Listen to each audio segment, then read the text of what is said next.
Selamat siang, jumpa lagi dengan Denok Ayu Novel. Bagaimana kabar sobat semua? Sebelum kita mulai cerita ini, ayo kita subscribe, like, komen, share dan nyalakan loncengnya untuk mendapatkan notifikasi terbaru ketika Mimin mengupload video barunya. Menantu terbaik bab 287 kambing ke dalam mulut. Ketika Inspektur Wu mendengar kata-katanya yang hampir merendahkan, wajahnya memerah karena marah. Dan dia berkata dengan marah, "Kalau begitu, kamu beritahu Lao Su, apa yang kamu? Jika kamu tidak tahu, Lao Su akan menangkapmu segera."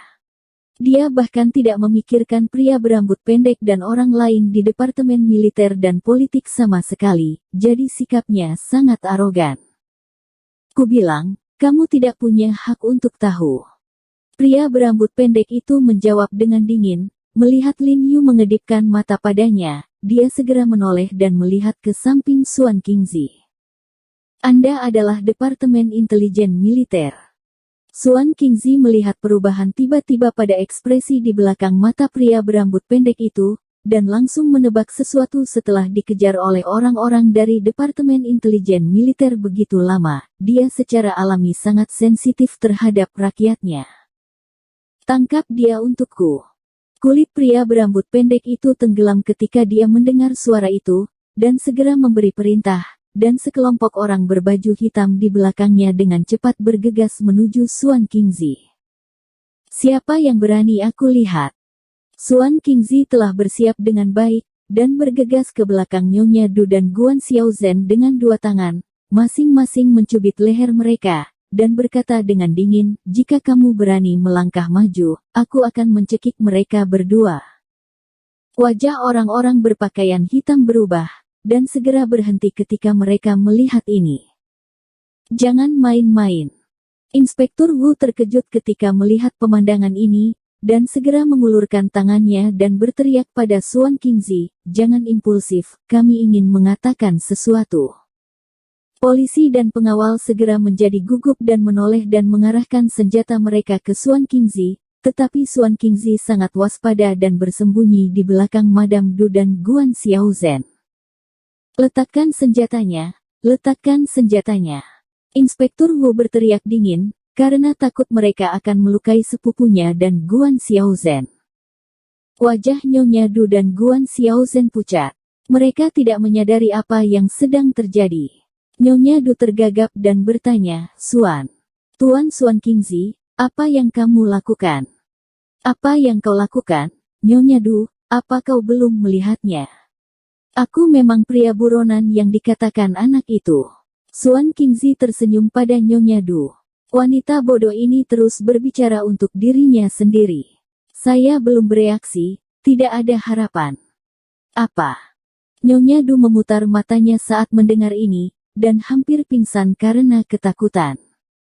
Guan Xiaozhen juga pucat dalam sekejap, dengan keringat dingin, dan ketika dia mengingat apa yang baru saja dia tanyakan pada Lin Yu, ususnya membiru. "Suan Qingzi, jangan main-main, atau aku akan segera membiarkanmu mati." Lin Yu berteriak padanya dengan dingin, diremas dengan kedua tangan, dan dengan membenturkan borgol di tangannya tiba-tiba pecah berkeping-keping. "He Jiarong, aku tahu kamu cepat, tapi seberapa cepat kamu, aku bisa membunuh mereka berdua sebelum kamu melakukannya. Percaya atau tidak, aku puas dengan nenek dari keluarga Li untuk menguburkanku, hehe." Suan Qingzi berkata, sambil menyandarkan hidungnya dan mengendus-endus di leher Guan Xiaozhen, wajahnya menjadi mabuk. Meskipun Guan Xiaozhen sudah lanjut usia, dia sangat cantik ketika masih muda dan terawat, jadi sekarang dia masih memiliki sedikit kecantikan.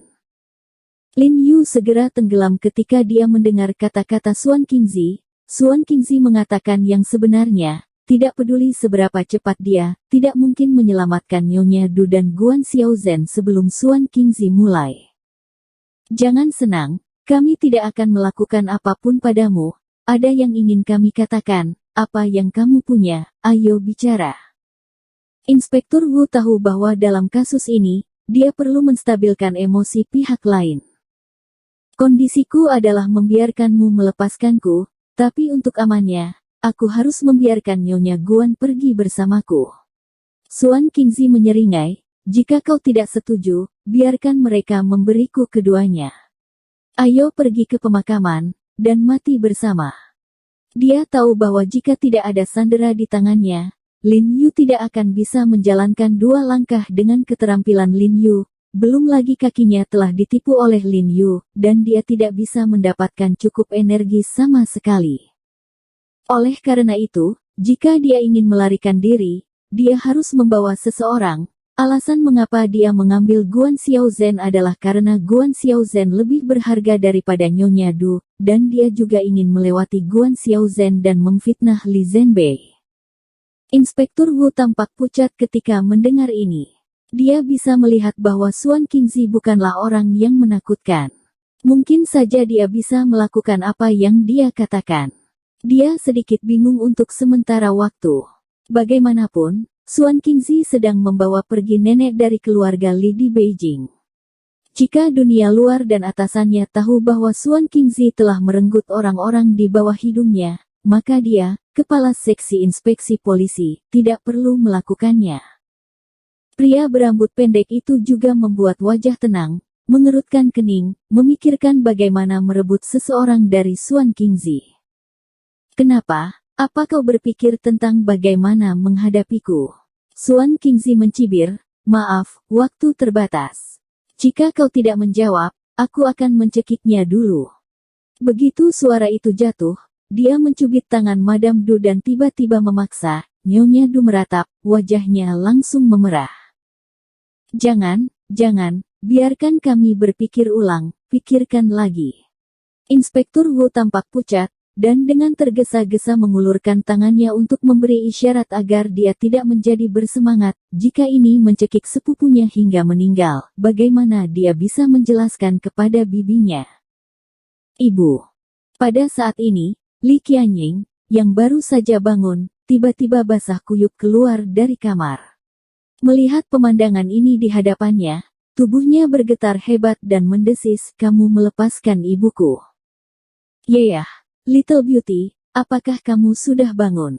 Suan Qingzi menyipitkan matanya dan dengan rakus menyapu tubuh Li Qianying, dan berkata, biarkan aku melepaskan ibumu, lalu kamu datang untuknya.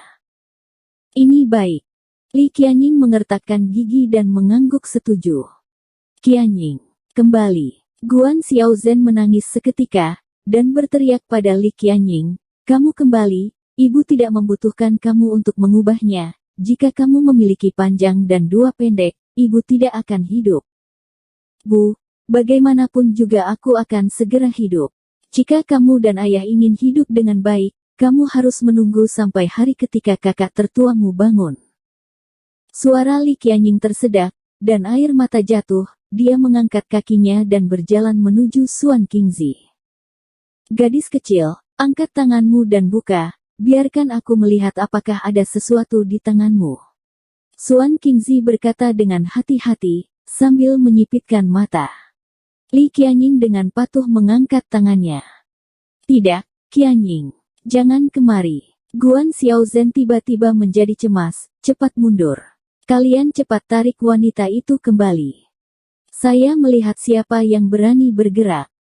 Ketika bebek Suan Qingzi mau dibiarkan terbang, dia segera mencubit leher Guan Xiaozhen, dan Guan Xiaozhen berteriak, wajahnya sakit, mulutnya terbuka, dan dia tidak bisa berkata apa-apa. Lin Yu menatap Suan Qingzi, mengerutkan kening, wajahnya sangat berat. Pria berambut pendek dan Inspektur Wu juga tampak gugup, mengetahui bahwa Li Qianying jelas-jelas di mulut domba, dan sifat nafsu Suan Qingzi pasti akan menodai tubuhnya. Aku di sini. Biarkan ibuku pergi. Li Qianying berusaha sekuat tenaga untuk tenang, tetapi suaranya sedikit bergetar tanpa sadar. Tidak. Guan Xiaozhen dengan putus asa bersandar, mengulurkan tangan untuk mendorong Li Qianying. Pergi dariku. Suan Qingzi mendorong Guan Xiaozhen menjauh, dan mengulurkan tangannya dengan penuh semangat untuk meraih dada Li Qianying. Tapi saat dia hendak menyentuh dada Li Qianying, tangannya tiba-tiba berhenti tiba-tiba, dan tubuhnya menggigil seperti roh jahat, dan dia menutupi lehernya. Nyonya Du mengambil kesempatan untuk mendorongnya dan lari dengan cepat. Li Qianying dikejutkan oleh ketakutan. Sebelum dia pulih, Lin Yu sudah melangkah maju ke arahnya, menepuk bahunya dengan lembut, dan berkata dengan lembut, "Jangan takut, tidak apa-apa." Mata Li Qianying bergetar, dan dia meraih lengan Lin Yu. Pria yang tenggelam itu tiba-tiba meraih pelampung, dan rasa aman langsung melonjak di dalam hatinya. Inspektur Wu dan pria berambut pendek berbicara hampir bersamaan, dan orang-orang di kedua sisi segera bergegas, tetapi mereka tiba-tiba berhenti ketika mereka tiba, karena mereka menemukan bahwa tidak perlu melakukan apa-apa. Saya melihat Xuan Qingzi mencengkeram lehernya dengan erat dengan kedua tangan, bos dengan mulut terbuka, lidah keluar, tidak bisa bernapas, seluruh wajahnya memerah, dan urat di dahinya menonjol. Bagaimana? Rasanya tidak nyaman menahan nafas. Lin Yu berkata sambil tersenyum, dan kemudian mengulurkan tangannya untuk menepuk lehernya, dan jarum perak kecil terbang segera di bawah tenggorokannya. Oh! Xuan Qingzi menggigil dan mulai terengah-engah. Persetan denganmu. Tanpa diduga, wajah Xuan Qingzi baru saja mereda, pria berambut pendek itu berteriak, dan tiba-tiba berlari mendekat dan menendang lehernya. Xuan Qingzi sekali lagi menutupi lehernya, wajahnya memerah, dan dia batuk. Diperkirakan bahwa dengan kaki ini, lehernya mungkin patah. Ikat dia padaku. Pria berambut pendek itu memberikan panggilan dingin, dan beberapa pria berpakaian hitam segera bergegas untuk mengikat Xuan Qingzi yang kuat dengan tali khusus, dan menyeretnya ke mobil. Tuan He, terima kasih telah membantu kami menangkap buronan ini. Pria berambut pendek itu hampir memanggil Mayor He, tetapi dia mengubah kata-katanya dengan cepat agar tidak mengungkapkan identitas Lin Yu. Sama-sama, Lin Yu tersenyum dan melambai padanya. Saudaraku, Anda, dari Departemen Intelijen Militer. Setelah Inspektur Wu mengetahui bahwa pria berambut pendek itu dari Departemen Intelijen Militer, sikapnya berubah 180 derajat. Dia bergegas, menyerahkan rokok dan berkata, "Maaf barusan. Saya memiliki mata tetapi tidak memiliki manik-manik." Pria berambut pendek itu ragu-ragu, mengambil rokok, dan berkata, "Inspektur Wu, terima kasih telah bekerja sama dengan kami dalam menangkap penjahat yang dicari. Saya akan melaporkan kebenaran dalam laporan." Meskipun Inspektur Wu memiliki sikap yang agak sombong pada awalnya, dapat dilihat dari situasi barusan bahwa dia adalah seorang polisi yang baik yang melakukan yang terbaik, dan pria berambut pendek itu tidak peduli padanya. Banyak. Terima kasih. Inspektur Wu tersanjung dan buru-buru mengulurkan tangannya untuk berjabat tangan dengannya. Terima kasih Pak He. Pria berambut pendek itu melambaikan tangannya dan masuk ke dalam mobil. Inspektur Wu tertegun sedikit dan segera berbalik, memegang tangan Lin Yu dengan kedua tangannya, dan tersenyum, "Tuan He, terima kasih, Anda yang menahan Xuan Qingzi sekarang, Tuan, Anda sungguh seorang guru. Ini hanya tipuan kecil, terima kasih kepada Nona Li karena telah mengganggunya, jadi kami menghitungnya bersama." Lin Yu tersenyum, melirik Li Qianying, wajah Li Qianying memerah, sedikit malu. Nyonya Du berterima kasih pada Lin Yu dengan rasa malu, dan pergi dengan cepat, karena dia benar-benar tidak punya wajah untuk tinggal di sini lebih lama lagi. Setelah Inspektur Wu dan yang lainnya mundur, Guan Xiaozhen juga berjalan ke Lin Yu dan berkata dengan emosi, "Dr. He, maaf, saya salah paham tentang Anda sekarang. Anda menyelamatkan saya dan Qianying, saya benar-benar tidak tahu bagaimana membalas Anda." Lin Yu tidak bisa menahan perasaan sedikit sedih ketika dia mendengar kata-katanya, dia menyelamatkannya sendiri, tetapi tidak menyelamatkan Li Qianying. "Bibi, jika kamu benar-benar ingin membalas budi saya, maka tolong janjikan satu hal kepada saya." Lin Yu berkata dengan sungguh-sungguh. "Dr. Ho, tolong. Guan Xiaozhen mengangguk dan memegang tangan putrinya dengan erat. Memikirkan momen barusan, masih ada ketakutan yang tersisa, dan dia berterima kasih kepada Lin Yu di dalam hatinya. Biarkan aku menyembuhkan kakak Li. Selama kemauannya cukup kuat, aku memiliki kepercayaan diri untuk menyembuhkannya. Wajah Lin Yu tegas dan percaya diri. Guan Xiaozhen terkejut sedikit, dan kemudian dua baris air mata meledak di matanya, dan dia tiba-tiba membungkuk dalam-dalam kepada Lin Yu. Bibi, apa yang kamu lakukan? Lin Yu sedikit terkejut, dan buru-buru membantunya. Apakah kamu tidak percaya padaku? Guan Xiaozhen menggelengkan kepalanya dan tersedak. Tuan He, alasan mengapa saya tidak membiarkan dokter menyentuh anak saya adalah karena saya tahu bahwa mereka tidak dapat menyembuhkan anak saya, dan mereka hanya menambah rasa sakit anak saya, tetapi saya bersedia mempercayai Anda. Saya percaya kata-kata Anda, tidak ada kebohongan. Baru saja dia menyinggung Lin Yu dan mengatakan sesuatu yang sangat buruk kepada Lin Yu. Lin Yu tidak bisa menahan untuk tidak marah. Sebaliknya, dia membalas dengan kebajikan dan ingin membantunya menyembuhkan putranya. Sungguh pola pikir, tentu saja, dia tahu bahwa Lin Yu sebagian besar untuk Li Qianying. Akan bermanfaat bagi seorang putri untuk berteman seperti itu. Lin Yu tersenyum, dan kemudian teringat sesuatu, ekspresinya langsung menjadi serius, dan berkata, Bibi, aku harus memberitahumu satu hal lagi. Faktanya, Xuan Qingzi benar. Formasi kehidupan memang bisa menyelamatkan Nona Li. Bersambung. Terima kasih kepada kalian yang telah menonton video ini. Jangan lupa tekan tombol subscribe-nya dan nyalakan notifikasinya untuk mendapatkan video-video seru lainnya dari Denok Ayu Novel.